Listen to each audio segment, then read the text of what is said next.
Bismillahirrahmanirrahim. Assalamualaikum warahmatullahi wabarakatuh. Pada kesempatan kali ini kami dari kelompok 9 kelas Technopreneurship Institut Teknologi 10 November Surabaya ingin mempresentasikan sistematika bisnis plan kami, yaitu ITS Pre.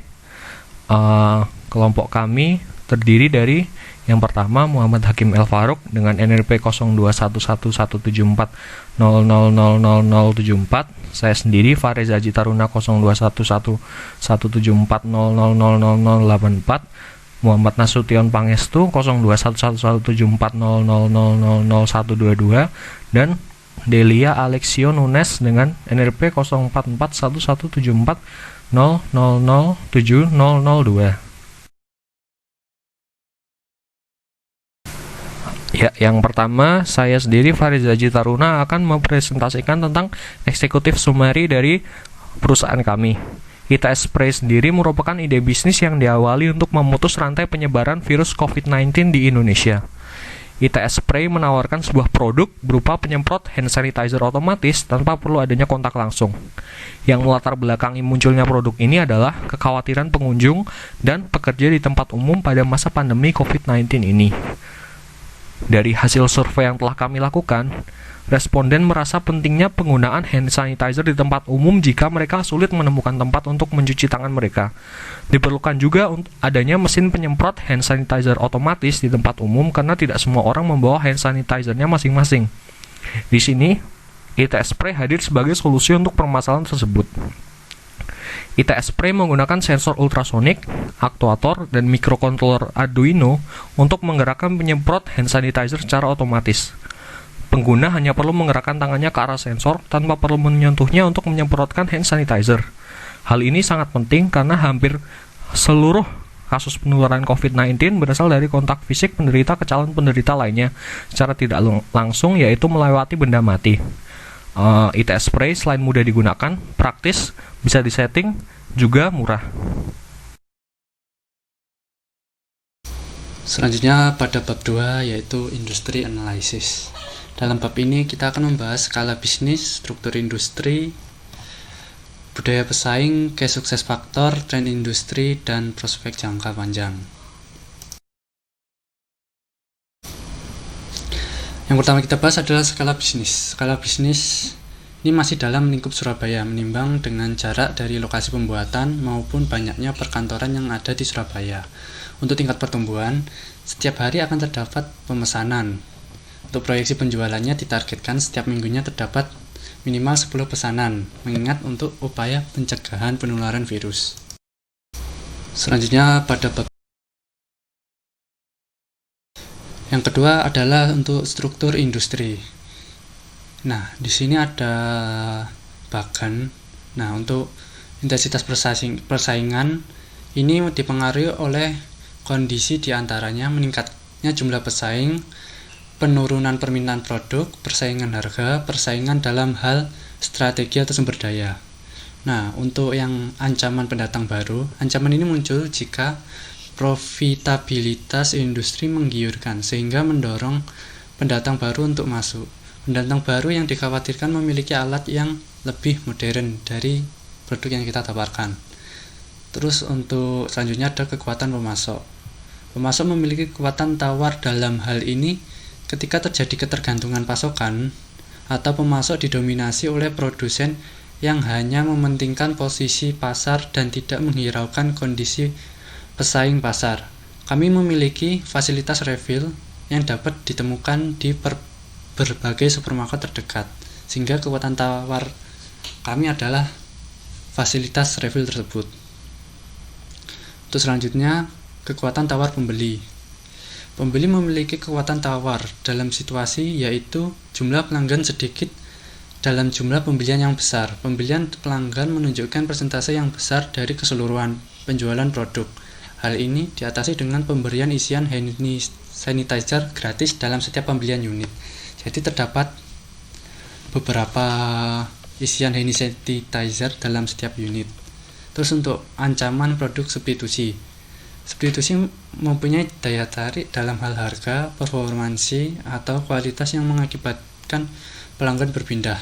Ancaman ini dari produk substitusi disebabkan oleh mudahnya pelanggan untuk pindah ke produk substitusi tersebut dengan memberikan garansi sebagai pembuktian bahwa build quality dari produk ini bagus. Yang kedua adalah selanjutnya kita masuk ke budaya pesaing.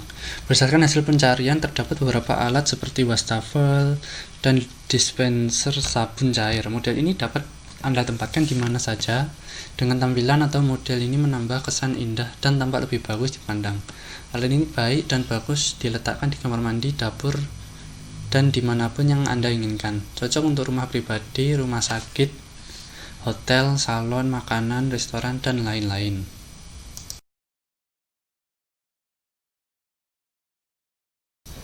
Untuk selanjutnya, key success factor, yaitu yang pertama kita memiliki peralatan yang otomatis, terus untuk hands free karena otomatis dan sangat praktis. Desain juga dapat dijadikan sebagai hiasan. Kami memiliki desain yang sangat unik seperti produk-produk pesaing kita, yaitu seperti dispenser sabun cair yang memiliki desain bagus. Kita juga memiliki desain yang sangat bagus. Terus selanjutnya di tren industri. Masyarakat Indonesia sangat mengikuti tren suatu produk atau jasa industri. Terus untuk ketergantungan masyarakat akan teknologi untuk mempermudah aktivitas dan memenuhi kebutuhannya, menjadi perusahaan yang dapat berkembang cepat.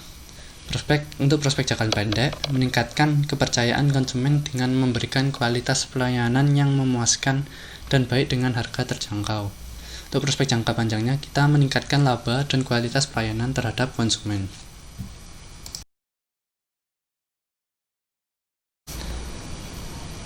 Untuk prospek jangka panjang, setelah tim resmi terbentuk, maka akan mengajukan kerjasama ke beberapa perusahaan dalam mensuplai bahan yang digunakan dalam pembuatan produk, membuat promosi melalui media online seperti YouTube maupun yang lain.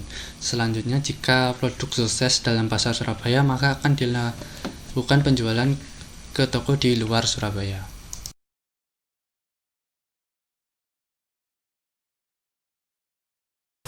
Ya, untuk selanjutnya masuk ke company description.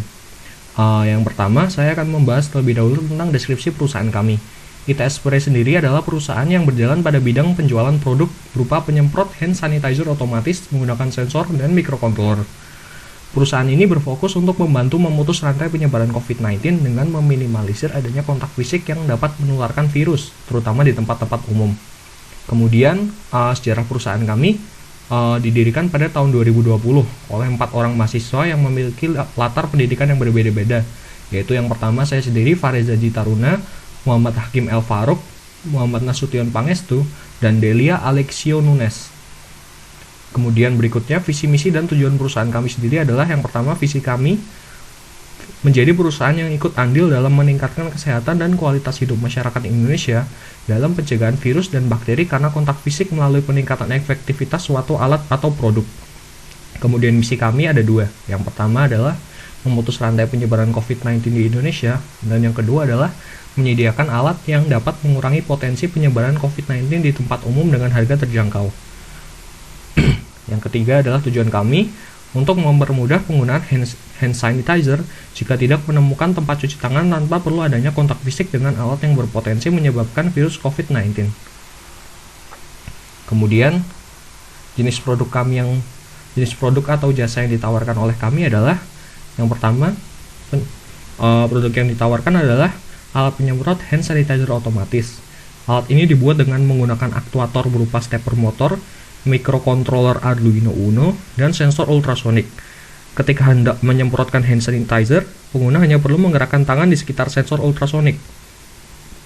Otomatis sensor akan membaca input yang akan diterjemahkan oleh microcontroller menjadi sebuah perintah untuk menggerakkan stepper motor yang akan memencet wadah hand sanitizer hingga hand sanitizer keluar secara otomatis. Lalu kemudian status saat ini dalam pengembangan alat penyemprot hand sanitizer otomatis ini, kami masih dalam tahap desain, coding, dan perancangan alat. Untuk status hukum dan kepemilikan, status hukum belum dilakukan pendaftaran ke pihak yang terkait. Lalu untuk key partnership kami sendiri adalah mitra kerjasamanya adalah supplier hand sanitizer, supplier barang-barang elektronik, bengkel pembuatan casing untuk produk kami, dan pemilik atau pengelola tempat-tempat umum.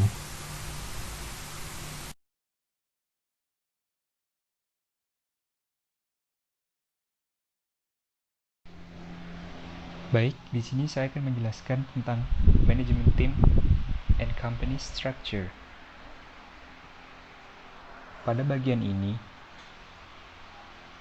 dari kelompok bisnis plan kami dibagi menjadi 4 bagian, yaitu sebagai direktur utama, kepala bidang produksi, kepala bidang hubungan masyarakat, dan kepala bidang keuangan. Direktur utama dipimpin oleh Fahriza Aji Taruna, kepala bidang produksi dipimpin oleh Muhammad Hakim El Farouk, kepala bidang humas dipimpin oleh saya sendiri, Muhammad Hussein Pangestu, dan kepala bidang keuangan dipimpin oleh Deli Alexio. Direktur utama berkewajiban sebagai penanggung jawab umum perusahaan, pembuat keputusan, serta memelihara kelancaran dan kualitas manajemen organisasi. Untuk kepala bidang produksi, bertugas untuk mengembangkan produk, menjaga kualitas produk, mengatur perlengkapan dan jalannya usaha, serta mengkoordinir divisi yang ada di bawahnya. Kepala bidang hubungan masyarakat bertugas sebagai pengimplementasi strategi pemasaran, menampung saran dan aspirasi konsumen, melakukan promosi, menjaga hubungan baik dengan konsumen, melakukan branding produk, dan mengkoordinir divisi yang ada di bawahnya. Untuk kepala bidang keuangan, bertugas untuk mencatat transaksi keuangan, memproses data transaksi keuangan menjadi sebuah informasi, mengkomunikasikan laporan keuangan kepada pihak terkait, dan membawahi divisi yang ada di bawahnya.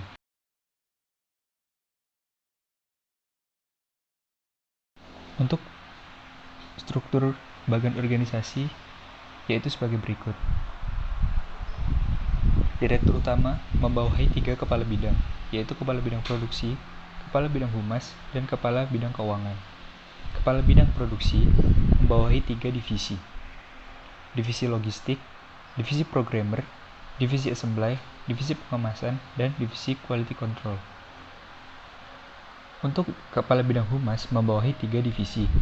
Divisi customer service, divisi pemasaran, dan divisi media informasi. Untuk divisi pemasaran ini membawahi 2 bidang subdivisi, yaitu subdivisi penjualan dan subdivisi advertising. Kepala bidang keuangan membawahi 2 divisi, divisi financial dan divisi accounting.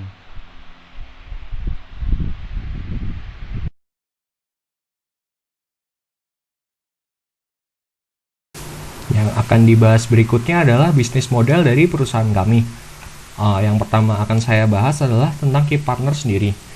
Seperti yang dapat dilihat pada slide, untuk case partner dari perusahaan kami, yang pertama adalah produsen hand sanitizer, penjual barang-barang elektronik atau suppliernya, kemudian penyedia jasa pembuatan casing untuk produk kami sendiri, dan kemudian adalah pemilik rumah sakit atau pengelola tempat umum lainnya. Yang kedua adalah key activities dari perusahaan kami. Ada 2. Yang aktivitas penting yang dilakukan di sini adalah yang pertama, membuat penyemprot hand sanitizer otomatis dengan aktuator, sensor, dan microcontroller. Dan juga yang kedua adalah coding alat sehingga alat yang kami hasilkan atau produk yang kami hasilkan dapat berfungsi secara konsisten. Kemudian selanjutnya adalah key resource. Dari key resource yang perusahaan kami butuhkan di sini, yang pertama adalah microcontroller Arduino, laptop untuk coding, stepper motor, dan selain itu kami juga membutuhkan seorang programmer untuk menginput program ke sistem produk kami nantinya. Kemudian selanjutnya value proposition, yang manfaat yang ditawarkan kepada customer adalah yang pertama, produk kami itu murah. Yang kedua, meminimalisir kontak fisik dan yang memungkinkan penularan virus di masa pandemi COVID-19 ini. Dan yang ketiga, produk kami adalah 100% buatan anak bangsa. Kemudian untuk customer relationship sendiri, kami melakukan branding lewat media sosial kami, dan kami juga memberikan promo kepada 100 pembeli pertama kami, yaitu diskon. Kemudian selanjutnya adalah channel. Platform yang digunakan adalah sosial media seperti Instagram, Twitter, dan Facebook. Selain media sosial, kami juga melakukan sosialisasi ke rumah sakit dan tempat umum lain seperti stasiun, tempat wisata, dan lain-lain yang padat oleh khalayak umum. Kemudian customer segment. Customer segment kami ada dua, yaitu pengelola tempat umum dan pekerja atau pengelola rumah sakit.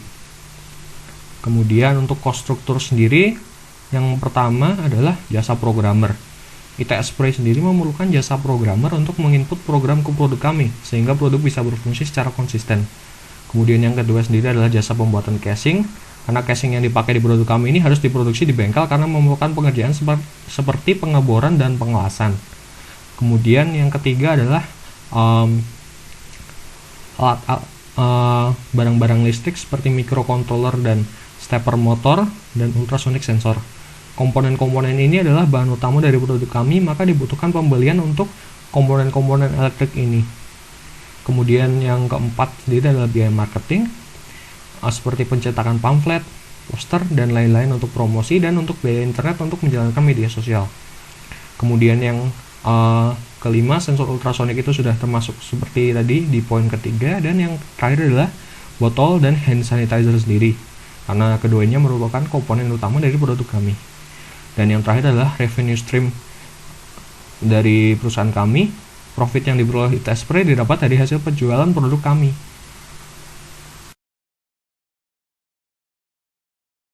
Untuk market analysis dibagi menjadi 3 fokusan. Yang pertama terkait segmentasi dan target pasar. Yang kedua perilaku pembeli. Dan yang ketiga yaitu analisis pesaing. Ditinjau dari masing-masing ketiga tersebut. Untuk yang segmentasi dan target pasar, kami melihat secara 3 sudut pandang, yaitu secara geografis, secara demografis, dan secara psikografis. Mengingat ITS Spray beroperasi di kota Surabaya untuk tahap awal launching ini, maka secara geografis dipilihlah kota Surabaya. Karena mengingat pencetus ITS Spray berdomisili di kota Surabaya, sehingga memudahkan dari kami untuk memetakan lokasi bagian produksi dan bagian pemasaran. Selain itu, di kota Surabaya merupakan zona merah di mana penyebaran COVID-19 sangatlah besar di kota tersebut. Kemudian, secara demografis, segmentasi pasar dikelompokkan menjadi 2, yaitu untuk lembaga institusi dan untuk masyarakat individu. Lembaga institusi seperti halnya perusahaan, rumah sakit, dan tempat umum lainnya. Sedangkan untuk masyarakat individu yaitu pribadi yang membeli produk kami dan ditempatkan di tempat-tempat pribadi seperti rumah dan lain-lain. Untuk secara psikografis ditujukan bagi masyarakat yang sadar akan pentingnya menjaga kebersihan dan pentingnya memutus rantai penyebaran COVID-19. Mengingat ITS Spray yaitu alat penyemprot hand sanitizer otomatis, sehingga tidak terjadi kontak antara penyemprot dengan tangan manusia.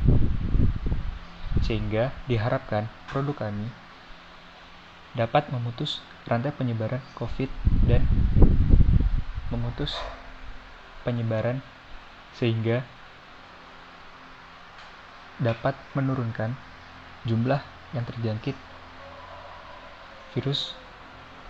pandemi virus corona ini. Dari segi perilaku pembeli, berdasarkan karakteristik customer melakukan uji survei dengan calon target pasar. Didapat karakteristik responden yaitu berjumlah 32 orang dengan 50% pria dan wanita, dan mewakili masyarakat umum dengan latar belakang karyawan dan pelajar, tetapi didominasi dengan kalangan pelajar. Faktor pendorong responden yaitu karena dirasa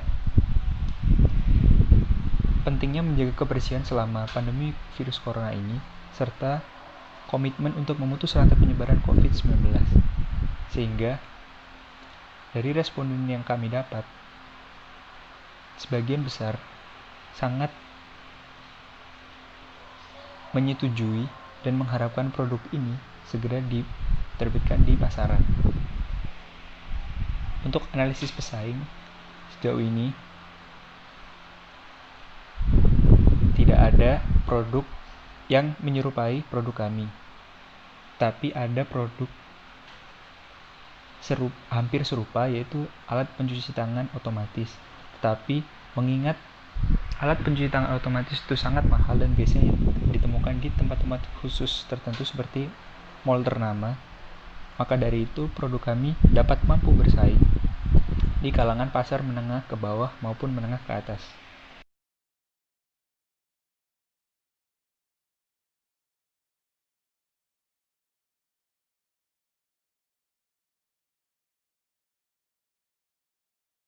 Saya akan menjelaskan. Baik, perkenalkan, saya Delia Lisunune, salah satu anggota kelompok dari kelompok 9. Nah, berikut saya akan menjelaskan tentang ekonomi bisnis yang diterapkan oleh perusahaan kami. Sebelumnya saya akan menjelaskan beberapa hal terkait ekonomi bisnis.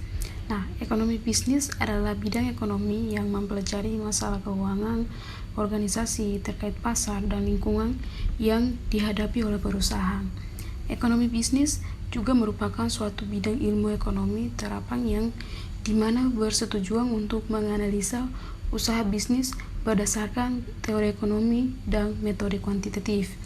Ekonomi bisnis juga memiliki faktor-faktor yang berkontribusi terhadap struktur organisasional dan hubungan antara perusahaan dengan pasar tenaga kerja, modal serta produk yang dihasilkan oleh perusahaan yang bersangkutan.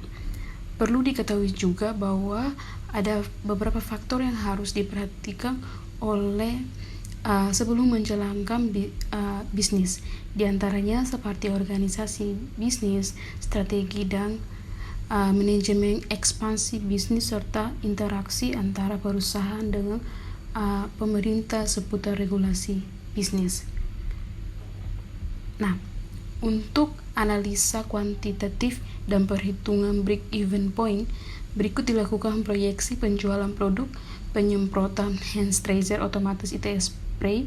Itu adalah produk kami, yaitu dengan analisa kuantitatif dengan metode perhitungan break-even point atau titik impas sebagai berikut.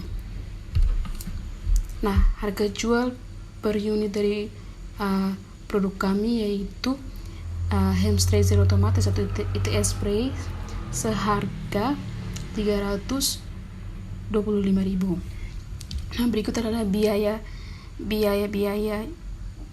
yang ada. Biaya tetap senilai 3 juta, yaitu terdiri dari gaji biaya pegawai dijumlahkan dengan biaya pemilik juga, biaya asuransi kesehatan, biaya internet, biaya variabel per unit, biaya bahan baku operasional, biaya tenaga kerja langsung, dan juga ada beberapa biaya lainnya. Nah, untuk break even point unitnya sebagai berikut, sehingga mendapatkan hasil perhitungan break even point-nya per unit dari biaya rincian di atas adalah 125.000 per unit.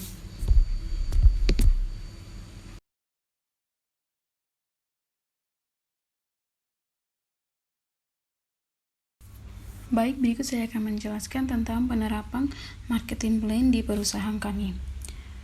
Marketing plan sendiri merupakan salah satu kegiatan yang tidak boleh dilewatkan oleh seorang pembisnis. Marketing di sini sangat berbanding lurus dengan apa yang akan dilakukan sehingga bisa meningkatkan penjualan dari sebuah perusahaan. Suatu perencanaan atau strategi bagaimana cara kami bisa mencapai sasaran.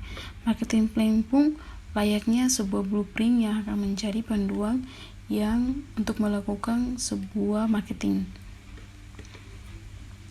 Nah, berikut adalah penerapan marketing plan di perusahaan kami, yaitu strategi pemasaran, analisis pasar, penjualan produk, metode penjualan produk, strategi peningkatan penjualan produk. Untuk produknya merupakan ITS spray hand sterilizer otomatis dengan variasi etanol, gliserin, hidrogen peroksida, air suling.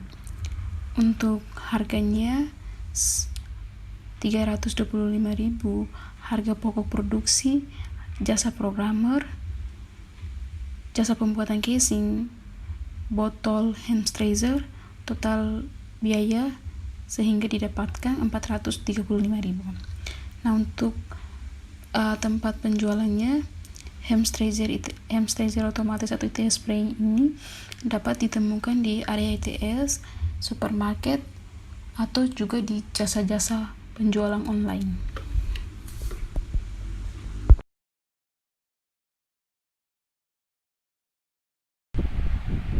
Lanjut ke Design and Development Plan. Di sini kami berfokus kepada 3 sub bab, yaitu detail rencana desain, pengembangan produk, serta biaya pengembangan usaha.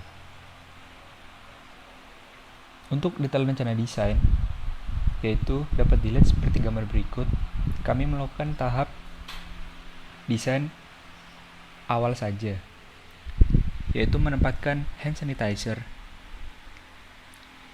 dengan penyemprotnya.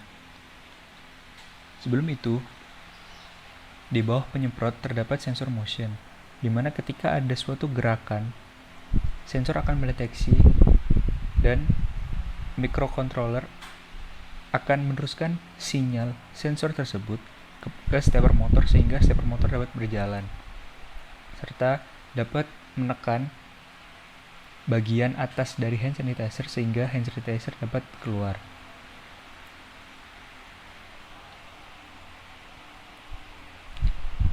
Untuk pengembangan produk dari ITS Spray sendiri, yaitu akan dilakukan pembaruan desain alat setiap tahunnya sehingga pengguna dari ITS Spray tidak merasa bosan.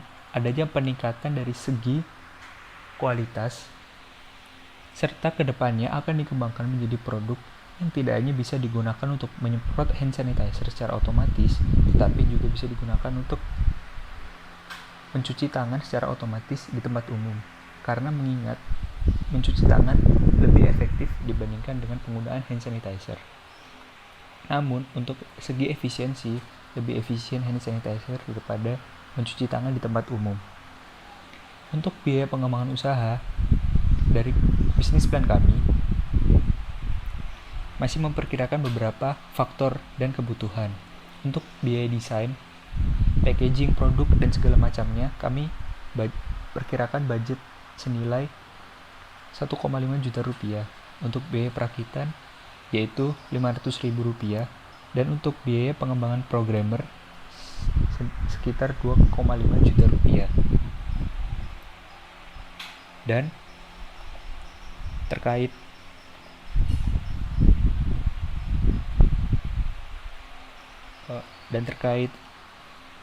hak paten, trademarks, hak cipta, lisensi, dan nama merek masih belum ada, dan selanjutnya akan diurus sehingga produk kami dapat terus bersaing di pasaran dan memiliki nama yang nantinya dapat berkembang sampai ke tahap perusahaan besar.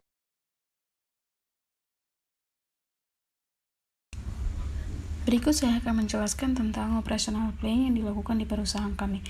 Operational plan sendiri merupakan bagian dari rencana strategi bisnis yang menjelaskan bagaimana sebuah pekerjaan dilakukan, alur kerja dari awal hingga akhir.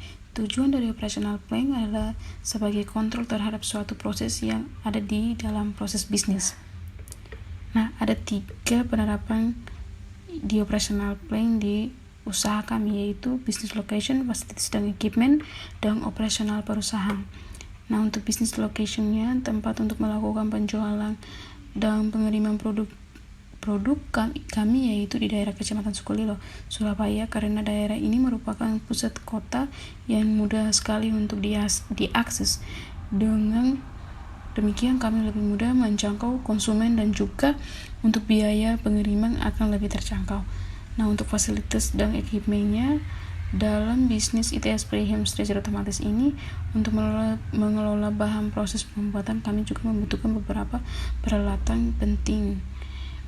Nah, untuk operasional perusahaan sendiri, kegiatan operasional utama kami yaitu mengelola bahan mentah berupa etanol sebanyak 833 mili, gliserin hidrogen peroksida, air suling steril distabilisasi atau air minum yang direbus ditambah hingga larutan. Waktu operasionalnya itu adalah kami melayani konsumen offline Senin sampai Jumat mulai dari jam 9 hingga jam 5 sore. Hari Sabtu jam 10 sampai jam 5 sore. Nah, liburnya itu di hari Minggu.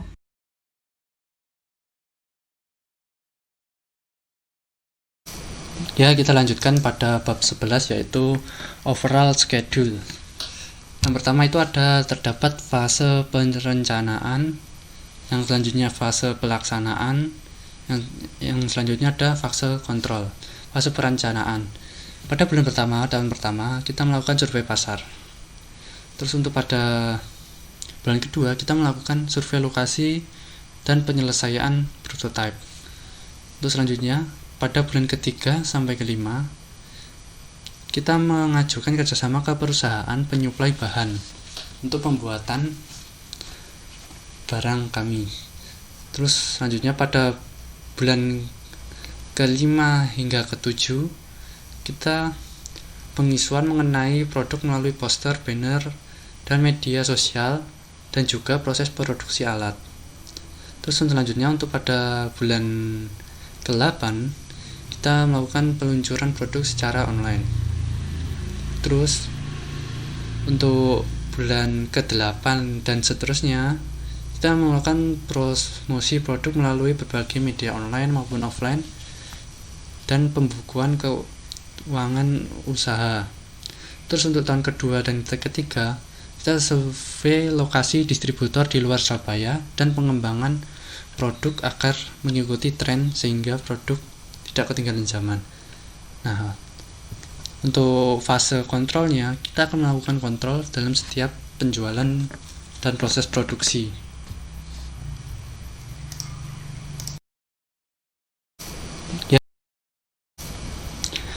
Selanjutnya kita masuk ke bab 12 yaitu proyeksi finansial, yaitu proyeksi mengenai bagaimana keuangan di perusahaan kami berjalan.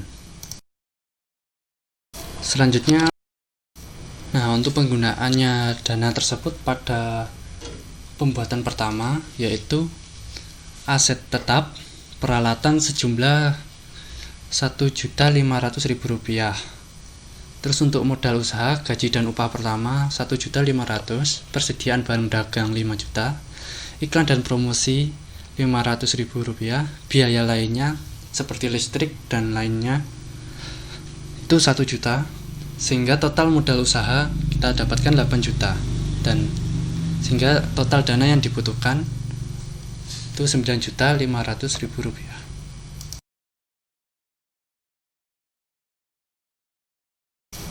Nah, untuk selanjutnya proyeksi laba rugi. Sebelumnya kita memerlukan sebuah asumsi untuk melaksanakan proyeksi laba rugi, karena proyeksi laba rugi itu sebenarnya kita harus melakukan usaha tersebut terlebih dahulu. Jadi kita dapat asumsikan hasil dari penjualan produk kami pada tahun pertama diperkirakan mencapai 160 juta dengan pengeluaran untuk gaji 1.500.000 tiap bulannya, untuk biaya operasional seperti listrik, sewa tempat, dan lain-lain setiap tahun membayar 30 juta. Dan dengan nilai saham sebesar 15 juta rupiah.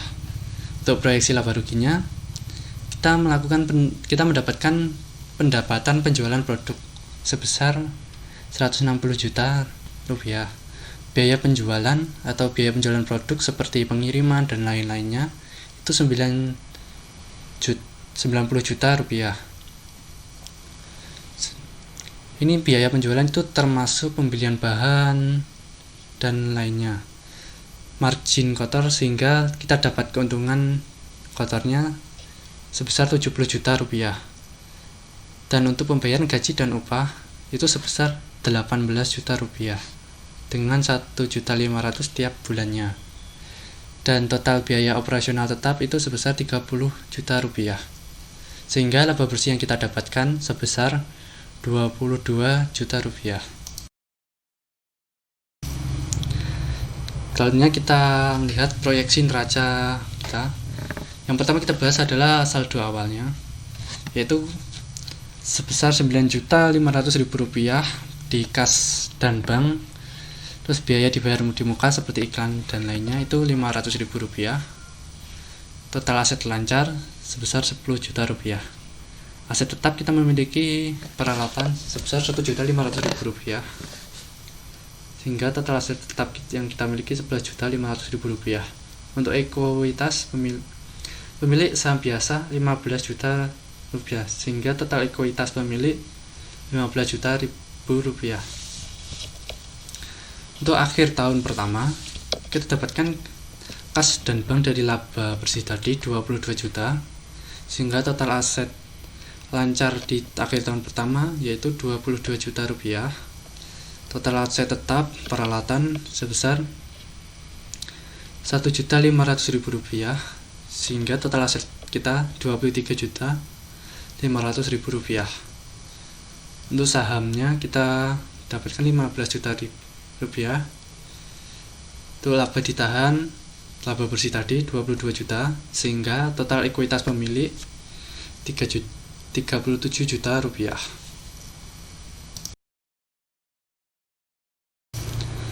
Selanjutnya untuk proyeksi arus kas. Arus kas pendapatan dari penjualan 160 juta rupiah, sehingga total arus kas masuk adalah 160 juta rupiah. Untuk arus kas keluar, kita memiliki biaya penjualan sebesar 90 juta, gaji dan upah 18 juta. Untuk aktivitas operasi, biaya operasional tetap 30 juta.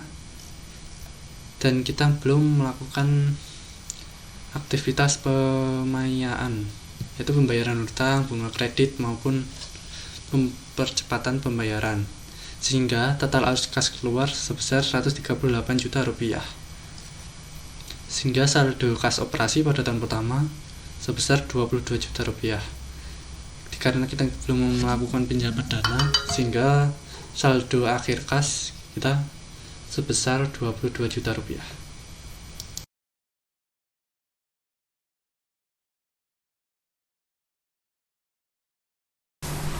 Ya, sekian presentasi dari kami kelompok 9 kelas Technopreneurship Institut Teknologi 10 November Surabaya. Sebelumnya kami meminta maaf jika dari presentasi kami ini masih banyak kurangnya. Saya dan teman-teman semua mengucapkan terima kasih atas perhatiannya. Terima kasih. Wassalamualaikum warahmatullahi wabarakatuh.